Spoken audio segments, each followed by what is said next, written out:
छोटी सी उम्र से ही मुझे चित्रकारी का बहुत शौक था। जब मैं बहुत छोटी थी तो रंगों और आकृतियों की दुनिया में खो जाना मुझे बहुत अच्छा लगता था। क्रेयॉन मेरे सबसे पसंदीदा खिलौने थे। उनके रंग बिरंगे शेड्स मुझे बहुत आकर्षित करते थे और मैं घंटों तक उनसे खेलती रहती थी। मेरी मम्मी कहती हैं कि मैं ठीक से चलने से पहले ही क्रेयॉन पकड़ लेती थी। शायद मेरे अंदर का कलाकार तभी से जाग गया था। इंडिया में हमारा घर मेरी ड्राइंग से भरा रहता था। हर कोने में मेरी बनाई हुई तस्वीरें होती थीं, जो मेरे मन की कल्पनाओं को दर्शाती थीं। हर दीवार मेरी कल्पनाओं का कैनवास थी। मैं दीवारों पर जानवर, पेड़, फूल और लोग बनाती थी। मैं सब कुछ बनाती थी, जानवर, पेड़, फूल और लोग। मेरे लिए हर ड्राइंग एक नई कहानी थी। मेरे माता पिता हमेशा मुझे प्रोत्साहित करते थे। वे मेरे हर चित्र को सराहते थे और मुझे और बेहतर करने के लिए प्रेरित करते थे। जो भी हमारे घर आता था वो उसे बड़े गर्व से मेरी ड्राइंग्स दिखाते थे। उनके चेहरे पर गर्व की चमक मुझे और भी उत्साहित करती थी। कला मेरे लिए अपनी भावनाओं को व्यक्त करने का, बातचीत करने का एक तरीका थी, इससे पहले कि मैं ठीक से वाक्य भी बना पाती। मेरे चित्र मेरे दिल की आवाज थे। स्कूल में मेरे टीचर्स ने भी मेरी प्रतिभा को पहचाना। उन्होंने मुझे हमेशा प्रोत्साहित किया और मेरी कला को निखारने में मदद की। उन्होंने मुझे सभी कला प्रतियोगिताओं में भाग लेने के लिए प्रोत्साहित किया। मैंने कई इनाम जीते और हर बार मेरा आत्मविश्वास बढ़ता गया। कला मेरी पहचान बन गई। मेरे लिए यह सिर्फ एक शौक नहीं था, बल्कि मेरी आत्मा का एक हिस्सा था। मैं क्लास की आर्टिस्ट थी। मेरे सहपाठी और शिक्षक मुझे इस रूप में पहचानते थे और ये मेरे लिए बहुत गर्व की बात थी। जैसे जैसे मैं बड़ी होती गई, कला के लिए मेरा प्यार और गहरा होता गया। लेकिन स्कूल सिर्फ कला के बारे में नहीं था। मुझे और भी विषय पढ़ने थे, गणित, विज्ञान, इतिहास। मुझे इन पर ध्यान केंद्रित करने में मुश्किल होती थी। मेरा मन इनमें नहीं लगता था। मैं अपना सारा समय पेंटिंग, स्केचिंग और क्रिएट करने में बिताना चाहती थी। लेकिन मेरे माता पिता चाहते थे कि मेरा करियर ज्यादा स्टेबल हो। उन्होंने मुझे अपनी पढ़ाई पर ध्यान देने के लिए प्रोत्साहित किया। उनका मानना था कि एक अच्छी शिक्षा सुरक्षित भविष्य के लिए जरूरी है। मैंने उनकी बात मानी और पूरी कोशिश की। मैंने खूब मेहनत की और परीक्षा में अच्छा प्रदर्शन किया। लेकिन मेरा दिल कुछ और चाहता था, कुछ ऐसा जो मेरे पैशन के करीब हो। यूनिवर्सिटी कोर्स चुनना बहुत मुश्किल था। मेरे माता पिता चाहते थे कि मैं इंजीनियरिंग या मेडिसिन करूं। इन्हें सुरक्षित और सम्मानजनक करियर विकल्प माना जाता था, लेकिन मैं अड़ी रही। मैं अपने पैशन को फॉलो करना चाहती थी। बहुत सारी चर्चाओं के बाद हम एक समझौते पर पहुंचे। मैं आर्किटेक्चर की पढ़ाई करूंगी। यह रचनात्मकता और तकनीकी कौशल का मिश्रण था। मैं खुश थी। यह कला और डिजाइन की दुनिया के करीब एक कदम था। मुझे अपना आर्किटेक्चर कोर्स बहुत पसंद आया। मैंने डिजाइन के सिद्धांतों, स्पेस के बारे में और कला के इतिहास के बारे में सीखा। लेकिन फिर भी कुछ कमी थी। मैं बंधी हुई महसूस करती थी, बिल्डिंग डिजाइन की व्यावहारिकताओं से बंधी हुई। एक दिन मुझे फिल्मों में विजुअल इफेक्ट्स, वीएफएक्स के बारे में एक डॉक्यूमेंट्री मिली। मैं मंत्रमुग्ध हो गई। यह जादू जैसा था, पूरी दुनिया और जीवों को डिजिटल रूप से बनाना। इसने कला के प्रति मेरे प्यार को तकनीक के साथ जोड़ दिया। मुझे तुरंत पता चल गया कि यही मैं करना चाहती थी। मैंने वीएफएक्स कोर्सेज, स्टूडियो और आर्टिस्ट्स पर रिसर्च करने में घंटों बिताए। जितना अधिक मैंने सीखा, उतना ही मुझे यकीन हो गया। मैंने अपने माता पिता से फील्ड बदलने के बारे में बात की। पहले तो वे झिझके। यह एक नया और अनजान उद्योग था, लेकिन उन्होंने मेरी आंखों में वो चमक देखी, वो जुनून जो इतने लंबे समय से गायब था। वे मेरा समर्थन करने के लिए तैयार हो गए। भाग 5, लाइट्स, कैमरा, एक्शन। मैंने एक वीएफएक्स कोर्स में दाखिला लिया। यह चुनौतीपूर्ण था, लेकिन रोमांचक भी। मैंने 3D मॉडलिंग, एनिमेशन, कंपोजिटिंग और स्पेशल इफेक्ट्स के बारे में सीखा। हर दिन डिजिटल कला की दुनिया में एक नया रोमांच था।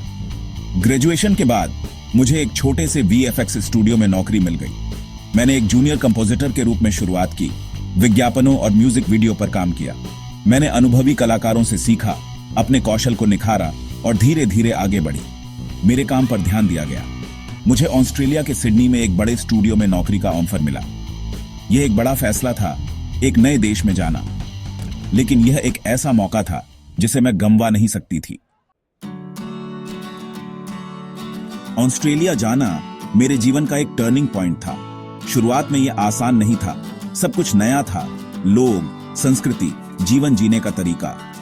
लेकिन मैं जल्दी ही ढल गई। मुझे सिडनी की रौनक बहुत पसंद आई। खूबसूरत समुद्र तट, मिलनसार लोग, बहुसांस्कृतिक माहौल, ये घर जैसा लगने लगा। मैं अपने पति से सिडनी में मिली। वो भी फिल्म इंडस्ट्री में काम करते थे।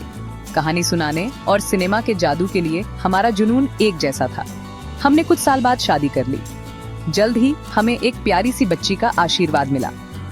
माँ बनने से मेरे जीवन में एक नया आयाम जुड़ गया। मेरी बेटी मेरी सबसे बड़ी प्रेरणा बन गई। वीएफएक्स इंडस्ट्री रोमांचक होने के साथ साथ चुनौतियों से भी भरी है। लंबे काम के घंटे, टाइट डेडलाइन और उच्च गुणवत्ता वाला काम देने का लगातार दबाव नौकरी का हिस्सा है।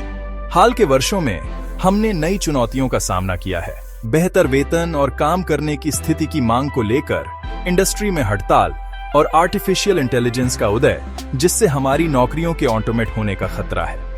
ये जायज चिंताएं हैं। यह सोचकर बेचैनी होती है कि मशीनें मानव रचनात्मकता और कौशल की जगह ले सकती हैं। लेकिन मेरा मानना है कि हर चुनौती एक अवसर भी होती है, सीखने, बदलने और विकसित होने का अवसर। हमें आगे रहने, नए कौशल सीखते रहने और एआई द्वारा प्रदान की जाने वाली संभावनाओं को अपनाने की आवश्यकता है। वीएफएक्स का भविष्य रोमांचक है। यह एक ऐसा क्षेत्र है जो लगातार विकसित हो रहा है और नई तकनीकों के साथ और भी रोमांचक बनता जा रहा है। एआई कोई खतरा नहीं बल्कि एक टूल है। यह एक ऐसा उपकरण है जो हमारे काम को और भी बेहतर बना सकता है। एक ऐसा टूल जो कलाकारों की सहायता कर सकता है और उन्हें उनके रचनात्मक कार्यों में और भी अधिक स्वतंत्रता दे सकता है, रचनात्मकता को बढ़ा सकता है और संभावनाओं की सीमाओं को आगे बढ़ा सकता है। यह हमें नई ऊंचाइयों तक पहुंचने में मदद कर सकता है। हम एआई का उपयोग दोहराव वाले कार्यों को ऑटोमेट करने के लिए कर सकते हैं, जिससे हमारे पास अधिक समय और ऊर्जा बचेगी, जिससे हमारे काम के कलात्मक पहलुओं पर ध्यान केंद्रित करने के लिए समय मिल सके। यह हमें और भी अधिक रचनात्मक बना सकता है। मैं भविष्य को लेकर आशावान हूँ। मुझे विश्वास है कि हम नई तकनीकों के साथ और भी बेहतर काम कर सकते हैं। उच्च गुणवत्ता वाले वीएफएक्स की मांग बढ़ती ही रहेगी। यह एक ऐसा क्षेत्र है जो कभी भी स्थिर नहीं रहेगा। हमें बदलने, नए कौशल सीखने और परिवर्तनों को अपनाने की आवश्यकता है। यह हमें और भी अधिक सक्षम बनाएगा। कलाकारों और टेक्नोलॉजिस्ट के बीच सहयोग अभूतपूर्व काम बनाने के लिए महत्वपूर्ण होगा। यह हमें नई ऊंचाइयों तक पहुंचने में मदद करेगा। मेरी यात्रा ने मुझे सिखाया है कि अपने सपनों का पीछा करने में कभी देर नहीं होती। यह हमें हमेशा प्रेरित करता है, बदलाव को अपनाने और चुनौतियों को अवसरों में बदलने में। यह हमें और भी अधिक मजबूत बनाता है। कला और तकनीक की दुनिया विशाल और लगातार विकसित हो रही है। इसमें हमेशा कुछ नया सीखने और तलाशने के लिए होता है। सीखने, तलाशने और बनाने के लिए हमेशा कुछ नया होता है। यह हमें हमेशा आगे बढ़ने के लिए प्रेरित करता है। पीछे मुड़कर देखने पर मैं कृतज्ञता से भर जाती हूं। यह यात्रा एक अद्भुत अनुभव रही है जिसने मुझे बहुत कुछ सिखाया है। मेरी यात्रा उतार चढ़ाव, सफलताओं और असफलताओं से भरी रही है। हर चुनौती ने मुझे मजबूत बनाया और हर सफलता ने मुझे प्रेरित किया। लेकिन इन सब के बीच कला मेरी निरंतर साथी रही है। ये मेरे जीवन का एक अभिन्न हिस्सा बन गई है, मेरा सहारा, मेरी खुशी और संतोष का स्रोत। कला ने मुझे हमेशा शांति और संतुलन दिया है। मुझे अपनी उपलब्धियों पर गर्व है। हर एक उपलब्धि ने मुझे और अधिक मेहनत करने के लिए प्रेरित किया है। मैंने कुछ अविश्वसनीय प्रोजेक्ट्स पर काम किया है जो मेरे दिल के बहुत करीब हैं। प्रतिभाशाली व्यक्तियों के साथ सहयोग किया है जिनसे मैंने बहुत कुछ सीखा है और जिन्होंने मेरी यात्रा को और भी समृद्ध बनाया है। और सिनेमा के जादू में योगदान दिया है। यह एक ऐसा क्षेत्र है जिसने मुझे अपनी रचनात्मकता को नए आयाम देने का मौका दिया है। लेकिन इससे भी महत्वपूर्ण बात यह है कि मैं अपने प्रति सच्ची रही हूं। मैंने कभी अपने मूल्यों से समझौता नहीं किया। मैंने अपने पैशन का पालन किया है और इसे अपने जीवन का केंद्र बिंदु बनाया है और रचनात्मकता और उद्देश्य से भरा जीवन जिया है। यह एक ऐसा जीवन है जिसे मैं गर्व से देख सकती हूँ। मेरी यात्रा सपनों की शक्ति का प्रमाण है। यह दिखाता है कि सपने देखना और उन्हें पूरा करने के लिए मेहनत करना कितना महत्वपूर्ण है। एक याद दिलाने वाली बात कि कड़ी मेहनत, दृढ़ता और थोड़ी सी हिम्मत से कुछ भी संभव है। ये सबक मैंने अपने जीवन से सीखा है। इसलिए सपने देखते रहें, बनाते रहें और अपने सपनों को साकार करने के लिए हर संभव प्रयास करें। और किसी को भी यह कहने ना दें कि आपके सपने बहुत बड़े हैं। अपने सपनों का पीछा करें और उन्हें हकीकत में बदलें।